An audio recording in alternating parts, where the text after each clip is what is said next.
equipping the space station to produce more power, our newest experimental X-plane, and preparing to test a new laser communication system.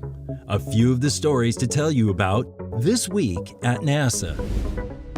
On June 15th, NASA astronauts Steve Bowen and Woody Hoburg conducted their second spacewalk in a week to install an upgraded International Space Station Rollout Solar Array, or IROSA.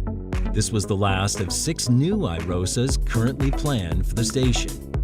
The new arrays are designed to augment the station's power system and enable the orbiting laboratory to generate about 30% more power.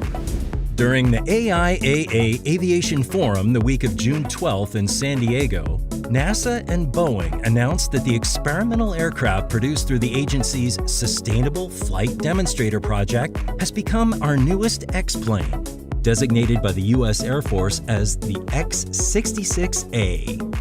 Working with NASA, Boeing will build, test, and fly the transonic truss-braced wing concept aircraft with the specific goal of helping the U.S. achieve net zero greenhouse gas emissions by 2050.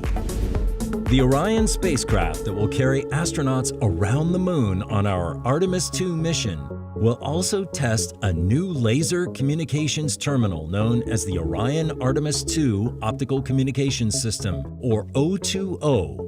Laser communication systems offer increased data transfer rates that allow more information to be sent in a single transmission than with traditional radio wave systems.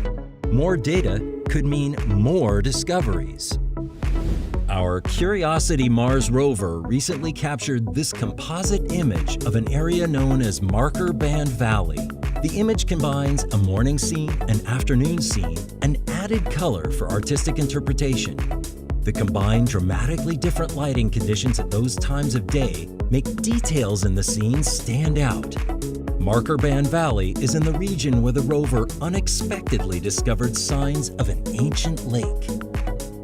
That's what's up this week at NASA. For more on these and other stories, follow us on the web at nasa.gov/twan.